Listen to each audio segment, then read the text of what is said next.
Goda, co-presented by Berger Paints, 100 Years of Trust, and ICL Fincorp. ICL Fincorp, the intelligent choice. Co-powered by Chungat Jewellery. Chungat Jewellery lightweight gold-ന്റെ ഏറ്റവും പുതിയ collection. നമസ്കാരം, news 18 ഗോദയിലേക്ക് സ്വാഗതം. കടത്തനാടൻ കളരികളുടെ വലിയ പാരമ്പര്യമുള്ള ഈ മണ്ണിൽ ഗോദ എന്ന പേര് എനിക്ക് തോന്നുന്നു കൂടുതൽ അന്വർത്ഥമാകുന്നതാണ്. ഇവിടുത്തെ സ്ഥാനാർത്ഥികളുടെ പ്രത്യേകത കൊണ്ട് കേരളം ആകെ ശ്രദ്ധിക്കുന്ന വലിയ പോരാട്ടം നടക്കുന്ന, കേരളത്തിലെ എല്ലാ ജനങ്ങളും ഈ വടകരയിലെ ജനങ്ങൾക്ക് അപ്പുറത്തേക്ക് ശ്രദ്ധിക്കുന്ന പോരാട്ടം നടക്കുന്ന ഒരു മണ്ഡലം കൂടിയാണ്. ആ മണ്ഡലത്തിലെ 3 പ്രധാനപ്പെട്ട മുന്നണികളുടെയും പ്രതിനിധികൾ നമുക്കൊപ്പമുണ്ട്. 3 പ്രധാനപ്പെട്ട മുന്നണികളെയും പ്രതികരിച്ചുള്ള ആളുകൾ, പ്രവർത്തകരുണ്ട്, സാധാരണക്കാരായ മനുഷ്യരുണ്ട്. നമുക്ക് ഈ ചർച്ചയിലൂടെ ആരാണ്, എവിടെയാണ്, ആരുടെ ഭാഗത്താണ് കൂടുതൽ ശരി, ഇത് കണ്ടെത്താൻ വേണ്ടിയുള്ള ഒരു ശ്രമം കൂടിയാണ്. എന്തായാലും ഈ ചർച്ചയിലേക്ക് സ്വാഗതം. വടക്കൻ പാട്ടുകളുടെ പാടിപ്പതിഞ്ഞ കളരി അംഗത്തിന്റെ, വടക്കൻ പാട്ടുകളിലൂടെ പാടിപ്പതിഞ്ഞ കളരി അംഗത്തിന്റെ മർമ്മസ്ഥാനമാണ് ഇവിടുത്തെ പോരാട്ടത്തിന്. നേരത്തെ കിരൺ പറഞ്ഞതുപോലെ എപ്പോഴും പ്രത്യേകതയുണ്ട്. അതിപ്പോൾ ലോക്സഭാ തെരഞ്ഞെടുപ്പായാലും നിയമസഭാ തെരഞ്ഞെടുപ്പായാലും സംസ്ഥാനത്തെ ഏതു മണ്ഡലങ്ങളെക്കാളും ചൂടേറിയ പോരാട്ടമാണ് സാധാരണ വടകരയിൽ ഉണ്ടാകാറുള്ളത്. 1.5 പതിറ്റാണ്ട് മുൻപ് ഇടതുമുന്നണിയിൽ നിന്ന് കോൺഗ്രസ് പിടിച്ചെടുത്ത ഒരു മണ്ഡലത്തിൽ വലിയ രാഷ്ട്രീയ പോരിനാണ് ഇത്തവണ വേദിയാകുന്നത്. അതിനുള്ള അരയും തലയും മുറുക്കിയുള്ള ശ്രമത്തിലാണ് ഓരോ മുന്നണികളും. നമുക്ക് 3 പാർട്ടികളെയും പ്രതിനിധീകരിച്ച് ആദ്യം കഴിഞ്ഞ തവണ ഇവിടെ വിജയിച്ചത് UDF ആണ്, കോൺഗ്രസ് ആണ്. കോൺഗ്രസിന്റെ പ്രതിനിധി ശ്രീ മുനീർ എരവത്താണ്, DCC ജനറൽ സെക്രട്ടറി. അദ്ദേഹത്തെ ഇതിലേക്ക് സ്വാഗതം ചെയ്യുന്നു. ശ്രീ PK ദിവാകരൻ മാഷാണ്, അദ്ദേഹം CPM-ന്റെ ജില്ലാ കമ്മിറ്റി അംഗമാണ്. അദ്ദേഹവും ഇടതുപക്ഷ ജനാധിപത്യ മുന്നണിയെ പ്രതിനിധീകരിച്ച് ഈ ചർച്ചയുടെ ഭാഗമാകും. NDA പ്രതിനിധീകരിച്ച് BJP-യുടെ ജില്ലാ കമ്മിറ്റി അംഗം അഡ്വക്കേറ്റ് V സത്യൻ, അദ്ദേഹത്തെയും സ്വാഗതം ചെയ്യുന്നു. ഒപ്പം 3 പേർക്കും ആദ്യം സാധാരണ ലോക്സഭാ തെരഞ്ഞെടുപ്പാണ്, നിങ്ങൾക്ക് ഒരുപാട് പ്രാദേശിക വിഷയങ്ങൾ പറയാൻ കാണും, അതിലേക്ക് നമുക്ക് വരാം. ആദ്യം സ്വാഭാവികമായും ലോക്സഭാ തെരഞ്ഞെടുപ്പ് ദേശീയ വിഷയങ്ങൾ തന്നെയാണ്. അപ്പോൾ ദേശീയ വിഷയത്തിൽ നമുക്ക് തുടങ്ങാം. ദേശീയ വിഷയത്തിൽ 3 പ്രതിനിധികൾക്കും 3 മിനിറ്റ് വീതം ആദ്യം സംസാരിക്കും. അതിനുശേഷം പിന്നീട് നിങ്ങൾക്കുള്ള ചോദ്യങ്ങൾക്ക് ഉത്തരം, അതിനുശേഷം സ്ഥാനാർത്ഥികളെ കുറിച്ച്, പിന്നീട് കേരള സംസ്ഥാന വിഷയങ്ങളും ഈ മണ്ഡലത്തിലെ പൊതുവിഷയങ്ങളിലേക്കും. ആദ്യം ശ്രീ മുനീർ, നമ്മൾ ദേശീയ രാഷ്ട്രീയത്തിന്റെ പ്രാധാന്യം, ലോക്സഭാ തെരഞ്ഞെടുപ്പാണല്ലോ, സ്വാഭാവികമായും അത് ഒന്ന് പറഞ്ഞു വെക്കാം. ഈ തെരഞ്ഞെടുപ്പിന്റെ പ്രത്യേക സാഹചര്യത്തിൽ നടക്കുന്ന തെരഞ്ഞെടുപ്പ്, അതുമായി ബന്ധപ്പെട്ട കാര്യങ്ങൾ. ഈ രാജ്യത്ത് നടക്കാൻ പോകുന്നത് ദേശീയ തലത്തിലേക്കുള്ള ഒരു തെരഞ്ഞെടുപ്പാണ്. ഈ തെരഞ്ഞെടുപ്പിന്റെ ഏറ്റവും പ്രധാനപ്പെട്ട രാഷ്ട്രീയം എന്ന് പറയുന്നത് രാജ്യം ഭരിച്ചുകൊണ്ടിരിക്കുന്ന, കഴിഞ്ഞ 10 വർഷക്കാലമായി ഇന്ത്യ രാജ്യം ഭരിക്കുന്ന നരേന്ദ്രമോദിയുടെ നേതൃത്വത്തിലുള്ള ഒരു ഫാസിസ്റ്റ് ഭരണകൂടത്തെ, ആ ഭരണകൂടത്തിന്റെ കയ്യിൽ നിന്ന് ഇന്ത്യ രാജ്യത്തിന്റെ മോചിപ്പിക്കുക എന്ന് പറയുന്ന വലിയൊരു ദൌത്യമാണ് ഈ തെരഞ്ഞെടുപ്പിലൂടെ രാജ്യത്ത് പൂർത്തീകരിക്കാൻ പോകുന്നത്. കഴിഞ്ഞ 8-10 വർഷക്കാലമായി ഇന്ത്യ രാജ്യം ഭരിക്കുന്നത് നരേന്ദ്രമോദിയുടെ നേതൃത്വത്തിലുള്ള ഒരു സവർണ ഫാസിസ്റ്റ് ഭരണകൂടമാണ് ഈ രാജ്യം ഭരിക്കുന്നത്. ആ ഭരണകൂടം ഇന്ത്യ രാജ്യം ഭരിക്കുമ്പോൾ ഈ രാജ്യത്തിന്റെ എല്ലാ നൈതികതയെയും മൌലികതയെയും ചോദ്യം ചെയ്തുകൊണ്ടാണ് ആ ഭരണകൂടം മുന്നോട്ട് പോകുന്നത്. രാജ്യത്തിന്റെ സ്വാതന്ത്ര്യം ചോദ്യം ചെയ്യപ്പെടുന്നു, രാജ്യത്ത് ജനാധിപത്യം ചോദ്യം ചെയ്യപ്പെടുന്നു. ലോകത്തിന് മുന്നിൽ രാജ്യത്തിന്റെ, ഇന്ത്യയുടെ ഏറ്റവും വലിയ മഹത്വമായി നമ്മളൊക്കെ കണക്കാക്കുന്ന ഈ രാജ്യത്തിന്റെ മതനിരപേക്ഷത ഈ രാജ്യത്ത് ചോദ്യം ചെയ്യപ്പെടുന്നു. ഇതൊക്കെ ചവിട്ടിമതിച്ചുകൊണ്ട് ഒരു രാജ്യത്ത് ജാതിയുടെയും മതത്തിന്റെയും പേരിൽ മനുഷ്യനെ വിഭജിച്ചു ഭരിക്കുന്ന ഒരു ഭരണകൂടം ഇന്ത്യ രാജ്യം ഭരിക്കുകയാണ്. ഈ രാജ്യത്തിന്റെ ദേശീയ സ്വാതന്ത്ര്യ സമരത്തിന്റെ ഒരു ഘട്ടത്തിലും ഒരിടത്തും കാണാത്ത, ഈ രാജ്യത്തിന്റെ ദേശീയ സ്വാതന്ത്ര്യ സമരത്തിന്റെ 7 അയലത്ത് പോലും വരാത്ത, ദേശീയ സ്വാതന്ത്ര്യ സമര ചരിത്രത്തിൽ ഒരു പഴത്തൊലിയിൽ ചവിട്ടി പോലും ഒരു രക്തസാക്ഷിയില്ലാത്ത BJPയും RSSും ഇന്ന് ഇന്ത്യ രാജ്യം ഭരിക്കുമ്പോൾ ഈ രാജ്യത്ത് കോൺഗ്രസ് ഉണ്ടാക്കിയ എല്ലാ നേട്ടങ്ങളെയും ഇല്ലാതാക്കി ഒരു ഫാസിസ്റ്റ് ഭരണകൂടം ഇന്ത്യ രാജ്യത്ത് ഭരിച്ചുകൊണ്ടിരിക്കുക. ഇന്ന് ഈ രാജ്യം എങ്ങോട്ടാണ് പോകുന്നത് എന്നുള്ളത് വളരെ ഗൌരവതരമായിട്ടുള്ള ചോദ്യമാണ് ഇന്ത്യയിലെ ജനാധിപത്യ സമൂഹത്തിന് മുന്നിലേക്ക് വരുന്നത്. നമ്മൾ നേടിയെടുത്ത ഈ രാജ്യത്തിന്റെ സ്വാതന്ത്ര്യം ഇന്ന് ഇവിടെ ചോദ്യം ചെയ്യപ്പെടുക. ഈ രാജ്യത്തിന്റെ ജനാധിപത്യം, ലോകത്തിലെ ഏറ്റവും വലിയ ജനാധിപത്യ രാജ്യമായി നമ്മളൊക്കെ കണക്കാക്കുന്ന ഇന്ത്യ രാജ്യത്തിന്റെ ജനാധിപത്യത്തിന്റെ എല്ലാ മൌലികതയും, അതിന്റെ അടിസ്ഥാന സൗന്ദര്യത്തെയും അതിന്റെ കീഴ്വഴക്കങ്ങളെയും എല്ലാം ഇല്ലാതാക്കി പണക്കൊഴുപ്പിലൂടെ ഈ രാജ്യത്തിന്റെ ജനാധിപത്യ പ്രക്രിയ അട്ടിമറിച്ചൊരു ഗവൺമെന്റാണ് ഇന്ത്യ രാജ്യം ഭരിക്കുന്നത്. നമുക്കറിയാം, ഒരു രാജ്യത്തൊരു ജനങ്ങൾക്ക് ജീവിക്കാനുള്ള, പിറന്ന മണ്ണിൽ ജീവിക്കാനുള്ള അവന്റെ അവകാശം മനസ്സമാധാനത്തോടുകൂടി, ശാന്തിയോടുകൂടി, വിഹലതകളില്ലാതെ, ഭയരഹിതമായി രാജ്യത്ത്, ഇന്ത്യ രാജ്യത്ത് ഒരു പൗരന് ജീവിക്കാനുള്ള അവന്റെ മൌലികമായ അവകാശം പോലും ഇന്ന് രാജ്യത്തില്ല എന്നുള്ളതാണ് യാഥാർത്ഥ്യം. മതത്തിന്റെ പേരിൽ, ജാതിയുടെ പേരിൽ, വസ്ത്രത്തിന്റെ പേരിൽ, ഭക്ഷണത്തിന്റെ പേരിൽ, ഇങ്ങനെ പല രൂപത്തിൽ മനുഷ്യനെ വേർതിരിച്ച് അവര് തമ്മിൽ തല്ലി തെരുവുകളിൽ രക്തപ്പുഴയൊഴുകി ആ രക്തപ്പുഴയിൽ നിന്ന് രക്തമൂറ്റി കുടിച്ചു വളരുന്ന ഒരു വർഗീയ ഫാസിസ്റ്റ് ഭരണകൂടം ഇന്ത്യ രാജ്യത്ത് ഉണ്ട്. അതിനെ താഴെയിറക്കാനുള്ള ഏറ്റവും വലിയ തെരഞ്ഞെടുപ്പാണ്. രണ്ടാമത്തത്, ഇന്ത്യ രാജ്യം ഭരിക്കുന്ന ഗവൺമെന്റ് എല്ലാ അർത്ഥത്തിലും പരാജയപ്പെട്ട ഒരു ഗവൺമെന്റ്. രാജ്യത്ത് ഒരു കാലത്തുമില്ലാത്ത തരത്തിൽ തൊഴിലില്ലായ്മ നിലനിൽക്കുന്നു. 1973 സമാനമായ തൊഴിലില്ലായ്മയാണ് രാജ്യത്ത് നിലനിൽക്കുന്നത്. 5 കോടി ജനങ്ങൾക്ക് ഒരു വർഷം തൊഴിൽ കൊടുക്കുമെന്ന് പറഞ്ഞ് പ്രചണ്ഡമായ പ്രലോഭനങ്ങൾ ഇന്ത്യ രാജ്യത്തെ ജനങ്ങളോട് പറഞ്ഞുകൊണ്ട് ഒന്നാം നരേന്ദ്രമോദി ഗവൺമെന്റ് അധികാരത്തിൽ വന്നത്. എന്നാൽ അധികാരത്തിൽ വന്നതിന് ശേഷം തൊഴിൽ മേഖലയിൽ തൊഴിലില്ലായ്മ 73 സമാനമായ തൊഴിലില്ലായ്മ ഇന്ത്യ രാജ്യത്ത് നിലനിൽക്കുക. അഴിമതിയിൽ മുങ്ങിക്കൊളിച്ചൊരു ഗവൺമെന്റ്, ഇലക്ട്രൽ ബോണ്ട് ഉൾപ്പെടെയുള്ള കോടിക്കണക്കിന് രൂപയുടെ ഇന്ത്യ രാജ്യം കണ്ടിട്ടുള്ള ഏറ്റവും വലിയ കറപ്ഷൻ, ഇലക്ട്രൽ ബോണ്ട് ഉൾപ്പെടെയുള്ള അഴിമതികളിലൂടെ ഇന്ത്യ രാജ്യത്ത് ഭരണം നടത്തിയ ഒരു ഭരണകൂടം. അതുപോലെ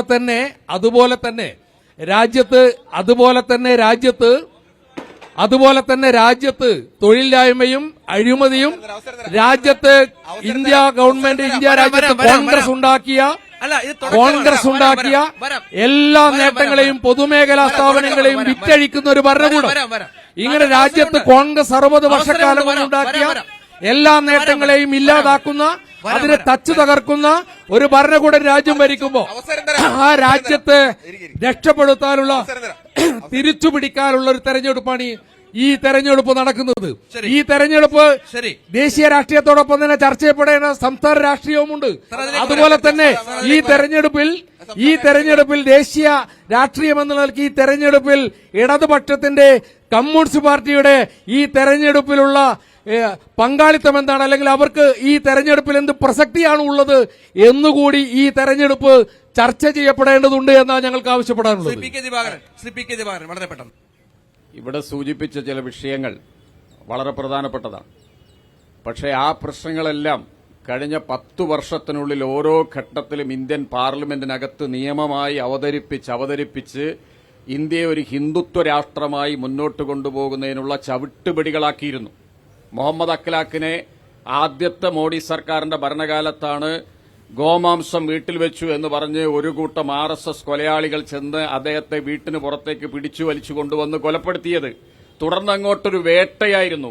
ന്യൂനപക്ഷത്തെ എന്തെങ്കിലും ചെയ്താൽ ആരുണ്ട് ഇവിടെ പ്രതിഷേധിക്കാൻ, ഞങ്ങളൊന്ന് കാണട്ടെ. ഇടതുപക്ഷം ഇന്ത്യയിലെമ്പാടുമുള്ള സ്റ്റേറ്റിൽ വലിയ സ്വാധീനമുള്ളതല്ല.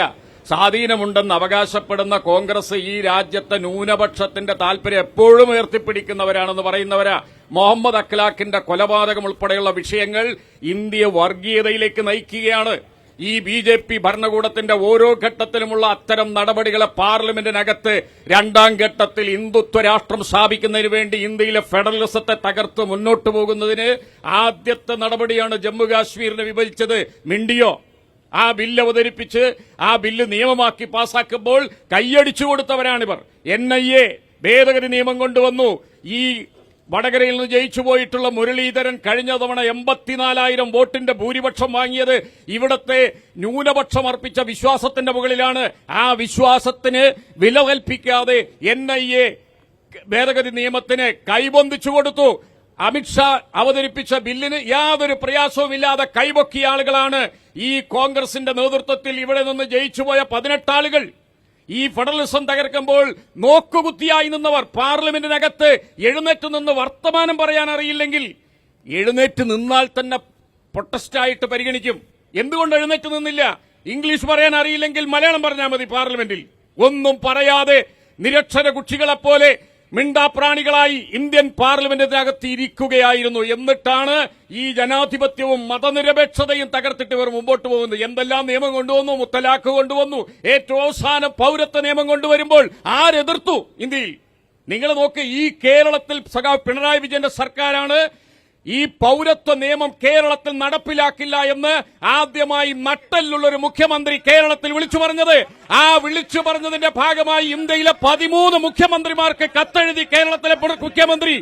ആ നടപടിയുടെ ഭാഗമായിട്ടാണ് ഇന്ത്യ രാജ്യത്തെ സർക്കാരിന് പാർലമെന്റ് ഉണ്ടാക്കിയ ഒരു നിയമത്തെ ഈ രാജ്യത്തിനകത്ത് നടപ്പിലാക്കില്ല എന്ന് പറഞ്ഞ കേരളത്തിലെ പിണറായിനെ അന്ന് പിരിച്ചുവിടാം. എന്തുകൊണ്ടാണ് പിണറായി സർക്കാരിനെ ആ BJP സർക്കാർ പിരിച്ചുവിടാതെ പോയത്? ഈ കേരളത്തിലെ പ്രതിപക്ഷവും ഭരണപക്ഷത്തെയും ഒന്നിച്ചിരുത്തി കേരളത്തിൽ ഈ പൗരത്വ നിയമത്തിനെതിരായിട്ട് നിയമം കൊണ്ടുവന്നാൽ അതിവിടെ നടപ്പിലാക്കില്ല. ആ നടപ്പിലാക്കില്ല എന്ന തീരുമാനം നടപ്പിലാക്കിയതിലൂടെ ഈ കേരളത്തിൽ ഇടതുപക്ഷ ജനാധിപത്യ മുന്നണിക്ക് പ്രസക്തിയുള്ളൂ. ആ പ്രസക്തിയുടെ ഭാഗമായിട്ടാണ് ഞങ്ങൾ ഈ തെരഞ്ഞെടുപ്പിൽ മത്സരിക്കുന്നത്. രണ്ടാമത്തെ കാര്യം, സാമ്പത്തിക രംഗത്ത് ഗുരുതരമായ ദുസ്സഹമായ അവസ്ഥ ഉണ്ടാക്കിയതാരാ? ഈ രാജ്യത്തെ നിങ്ങൾ കണ്ടില്ലേ, കള്ളപ്പണം വെളുപ്പിക്കാൻ വേണ്ടിയാണ് പണ്ട് നോട്ട് നിരോധിച്ചത്. നോട്ട് നിരോധിച്ചപ്പോ കോടിക്കണക്കിന് രൂപ ഇവിടുത്തെ കോർപ്പറേറ്റുകളുടെ കള്ളപ്പണം വെളുപ്പിച്ചു കൊടുത്തു. രണ്ടാമത്തതാണ് ഇലക്ട്രൽ ബോണ്ട്. അത് കോൺഗ്രസ് വാങ്ങിയ ഇദ്ദേഹം പറഞ്ഞില്ല. ഇലക്ട്രൽ ബോണ്ട് കൊണ്ടുവന്നപ്പോ ഞാൻ പറഞ്ഞുതരാം, 2.5 കോടി വരുമാനമുള്ള ഒരു കമ്പനി 25 കോടിയാണ് കോൺഗ്രസിന് കൊടുത്ത്. നിങ്ങൾ എവിടെയും കേട്ടിട്ടുണ്ടോ? 2.5 കോടി വരുമാനമുള്ള ഒരാൾ 25 കോടി കൊടുക്കുന്നുണ്ടാ? ആ 25 കോടി അയാളുടെ കള്ളപ്പണമാണ്. അത് വെളുപ്പിച്ചു കൊടുത്തു. ആ വെളുപ്പിച്ചു കൊടുക്കുന്ന നടപടിക്ക് യാതൊരു മടിയുമില്ലാതെ കൈയിട്ട് വാരാൻ സന്നദ്ധരായിട്ടുള്ള ആളുകളാണ് അപ്പുറത്തിരുന്നിട്ട് ഈ കാര്യത്തെ പറ്റി പറയരുതെന്ന് പറയുന്നത്. ഈ ഇലക്ട്രൽ ബോണ്ട് വാങ്ങുന്നതിൽ CPM ഒഴിച്ച്, ഇന്ത്യ രാജ്യത്ത് CPI ഒഴിച്ച് ഒരു പാർട്ടി ഏതെങ്കിലും വേണ്ടെന്ന് പറഞ്ഞോ? എല്ലാവരും അത് വാങ്ങിക്കൂട്ടി. ഈ രാജ്യത്തെ BJPയുടെ അഴിമതി പരിപാടിക്ക് പച്ചക്കൊടി കാണിച്ചിട്ടുള്ള ആളുകൾ ദേശീയ രാഷ്ട്രീയത്തിൽ ഞങ്ങൾ അങ്ങനെയാക്കും ഇങ്ങനെയാക്കും എന്ന് പറഞ്ഞ് ന്യൂനപക്ഷത്തെ ഇപ്പൊ പറ്റിക്കുകയാണ്, നാട്ടിലെ ജനങ്ങളെ പറ്റിക്കുകയാണ്. അവർ അതിനൊക്കെ എതിരായിട്ടുള്ള ഇടതുപക്ഷത്തിന്റെ നിലപാടിനാണ് കേരളത്തിലെ ജനങ്ങൾ 20 മണ്ഡലത്തിലും പിന്തുണ കൊടുക്കാൻ പോകുന്നത്. രണ്ട് മുന്നണികളുടെയും ഒരുപോലെയുള്ള അറ്റാക്ക് ആയിരുന്നു BJPക്കെതിരെ. മറുപടി, രണ്ട് മുന്നണിയല്ലോ, ഒരു മുന്നണിയല്ലേ ഇപ്പോ, ഇന്ത്യ മുന്നണി എന്നല്ലേ. ദേശീയ രാഷ്ട്രീയത്തെ കുറിച്ച് പറയുന്ന സമയത്ത് 2004 മുതൽ 2014 വരെ ഭരിച്ച UPA സർക്കാർ 2G സ്പെക്ട്രം കുംഭകോണം, കൽക്കരി കുംഭകോണം തുടങ്ങിയ കുംഭകോണങ്ങളിലൂടെ അഴിമതിയുടെ പൂക്കാലം തീർത്ത സമയത്ത് 2014 മുതൽ 2024 വരെ ഭരിച്ച നരേന്ദ്രമോദി സർക്കാർ ആ വികസനത്തിന്റെ പൂക്കാലമാണ് തീർത്തിരിക്കുന്നത്. 2014 മുമ്പ് നമ്മുടെ രാജ്യത്ത് വിദേശത്ത് പോയ കുട്ടികളടക്കം താനൊരു ഇന്ത്യക്കാരനാണെന്ന് പറയാൻ മടിച്ചിരുന്നു. കാരണം ഇന്ത്യ അഴിമതിയുടെ ചളിക്കുണ്ടിൽ, ഞാൻ നിങ്ങൾ പറഞ്ഞോ അഴിമതി കള്ളത്തര പറഞ്ഞത് നിങ്ങൾ കേൾക്കൂ ക്ഷമ കാണിക്ക്. ഓക്കെ, ചോദ്യം ചോദിക്കാം, ഇരിക്കൂ. അവസരം തരാം. 10 വർഷം അഴിമതിയുടെ ഭരണമായിരുന്നെങ്കിൽ വിദേശത്ത് പോയ വിദ്യാർത്ഥികളെ താനൊരു ഇന്ത്യക്കാരനാണെന്ന് പറയാൻ മടിച്ചിരുന്ന ഒരു കാലഘട്ടം ഉണ്ടായിരുന്നു. ആ കാലഘട്ടത്തിൽ കഴിഞ്ഞ 10 വർഷം കൊണ്ട് ഇന്ത്യ രാജ്യം ലോകത്തിന് മുന്നിൽ തലയുയർത്തി നിൽക്കുന്ന ഒരു കാലഘട്ടമാണ് നമ്മുടെ മുമ്പിലുള്ളത്. 13 ഗൾഫ് രാജ്യങ്ങൾ അവരുടെ സിവിലിയൻ ബഹുമതി നമ്മുടെ പ്രധാനമന്ത്രിക്കാണ് കൊടുത്തത് എന്നുള്ള യാഥാർത്ഥ്യം നാം മനസ്സിലാക്കണം. സമ്പദ് രംഗത്ത് നാം 1ാം സ്ഥാനത്തേക്ക് കുതിക്കുന്നു. ഉക്രൈൻ യുദ്ധം വന്ന സമയത്ത്, ഇസ്രായേൽ യുദ്ധം വന്ന സമയത്ത് അവരെല്ലാം തന്നെ പ്രതീക്ഷയോട് കാത്തിരിക്കുന്നത് നരേന്ദ്രമോദിയുടെ വാക്കുകൾക്കാണ് കാത്തിരിക്കുന്നത്. ആ രീതിയിൽ ഇന്ത്യയുടെ വികസന രംഗത്ത് 10 മീറ്റർ അപ്പുറത്തേക്ക് പോയാൽ 8 വരി പാതയാണ് നിങ്ങൾ കാണാൻ പോകുന്നത്.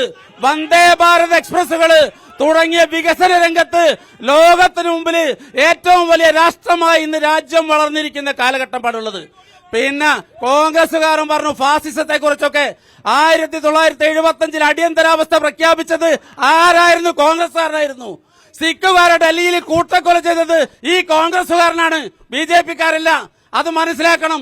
അപ്പൊ ഈ രാജ്യത്ത് ഏകാധിപത്യത്തെ പറയാനുള്ള അവകാശം കോൺഗ്രസുകാരനുണ്ട്, കൂട്ടക്കൊലയെക്കുറിച്ച് പറയാനുള്ള അവകാശം കോൺഗ്രസുകാരനുണ്ട്. അതൊക്കെ ഇവർ ചെയ്തതാ. ജനാധിപത്യ ദംശനത്തെ കുറിച്ച് പറഞ്ഞു. 358 സംസ്ഥാന സർക്കാരുകളെയാണ് രാഷ്ട്രപതി ഉപയോഗിച്ച് പിരിച്ചുവിട്ടത്. അവരാണ് ജനാധിപത്യത്തെ കുറിച്ച് പറയുന്നത്. ജനാധിപത്യത്തെ കുറിച്ച് പറയാനുള്ള അവകാശം ഞങ്ങൾക്കല്ലേ. ഒരു സംസ്ഥാന സർക്കാരിനെയും പിരിച്ചുവിട്ടിട്ടില്ല. ഒരു സംസ്ഥാന ഫെഡറലിസം കൃത്യമായി പാലിക്കുന്നു. ഇന്ത്യയിലെ നൂറ്റാണ്ടുകളായി പരിഹരിക്കപ്പെടാത്ത പ്രശ്നങ്ങള് പൗരത്വ ഭേദഗതി ബില്ല് അവതരിപ്പിച്ചു. രാമജന്മഭൂമി പ്രശ്നം പരിഹരിച്ചു. കാശ്മീരിലെ ടെമ്പററി 370 വകുപ്പ് ടെമ്പററിയാണ്. 75 കൊല്ലത്തിന് ശേഷം അത് പിൻവലിച്ചുകൊണ്ട് പരിഹരിച്ചു. അങ്ങനെ ഇന്ത്യയിലെ വിവാദപരമായ പ്രശ്നങ്ങൾ പരിഹരിച്ചുകൊണ്ട് വളരെ ലോകത്തിന് മുന്നിൽ നമ്പർ 1 ആയ ഒരു രാജ്യമാക്കി ഇന്ന് ഇന്ത്യ മാറിയിരിക്കുന്നു. ഡിജിറ്റൽ രംഗത്ത് ഈ രാജ്യത്ത് ഡിജിറ്റൽ നടപ്പിലാക്കില്ല എന്ന് കോൺഗ്രസിന്റെ ചിദംബരം പറഞ്ഞു, തോമസ് ഐസക് പറഞ്ഞു. ഇന്ന് പച്ചക്കറി വാങ്ങിയാൽ, മീൻ വാങ്ങിയാൽ ആ ഡിജിറ്റൽ വഴി പേയ്മെന്റ് നടത്താൻ കഴിയുന്ന ലോകത്തിലെ നമ്പർ 1 രാജ്യമായി ഇന്ത്യ രാജ്യം മാറിക്കഴിഞ്ഞു. ആ ഒരു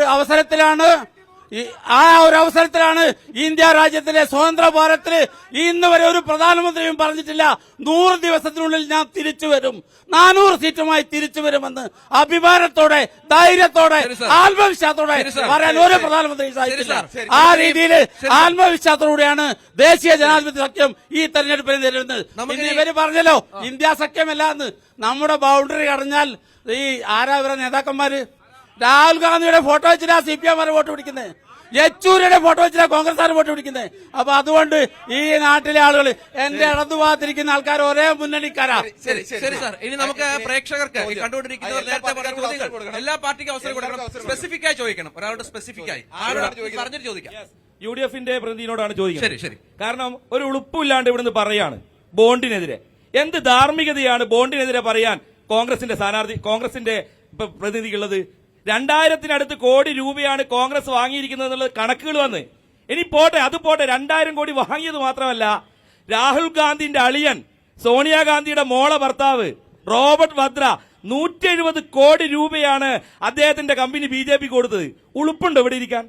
ഉളുപ്പുണ്ട് ബോണ്ടിനെ പറ്റി പറയാൻ? ഈ ബോണ്ടിൽ ഇന്ത്യ കണ്ട, ലോകം കണ്ട ഏറ്റവും വലിയ അഴിമതി 300 കോടിയായിരുന്നു ബോഫേഴ്സ്.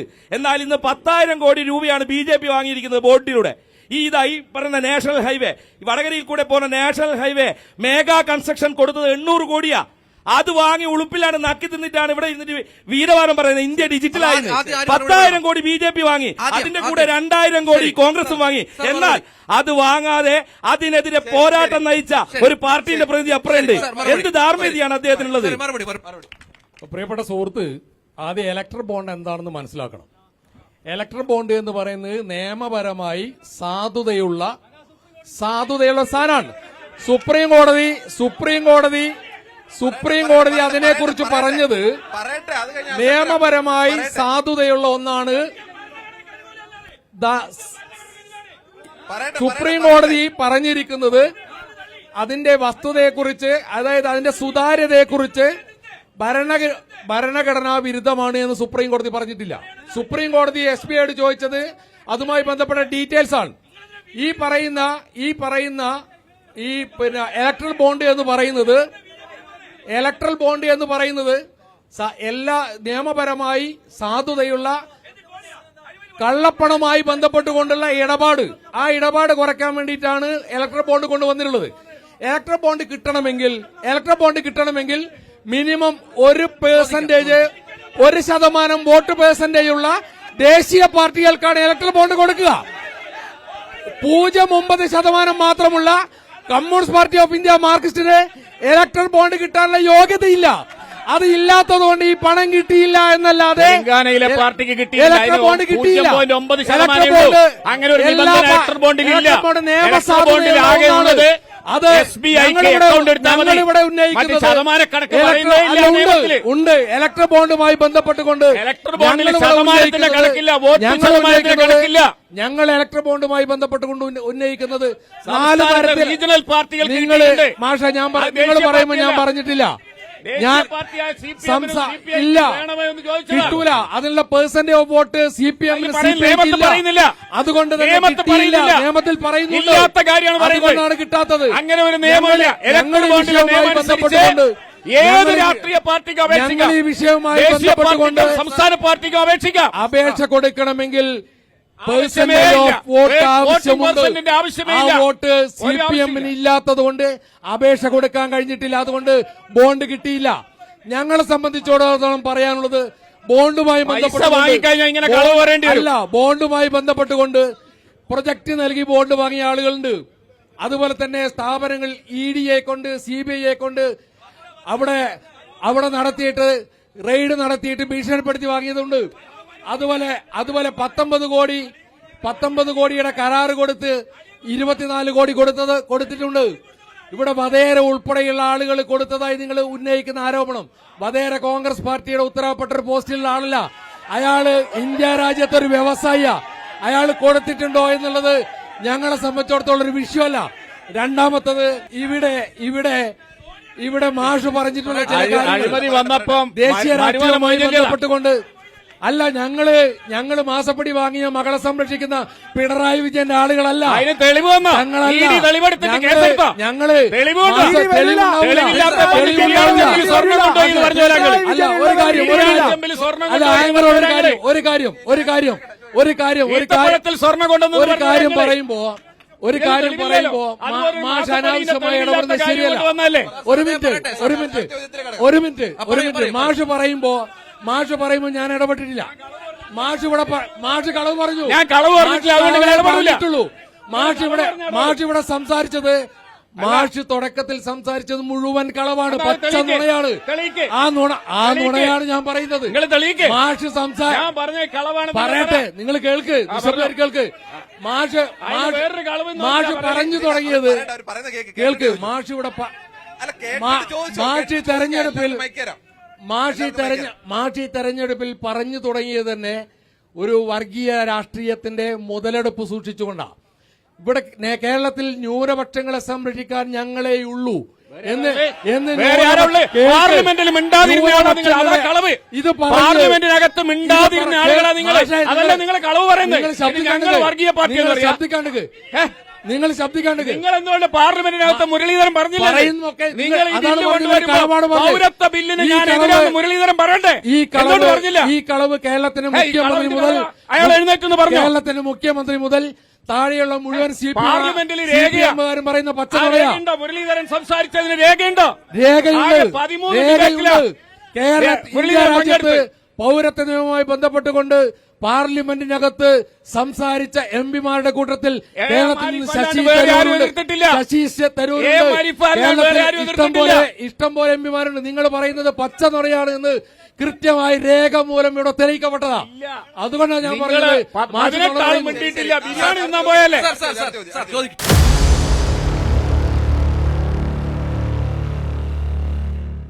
ഗോദ, co-presented by Berger Paints, 100 years of trust, and ICL FinCorp.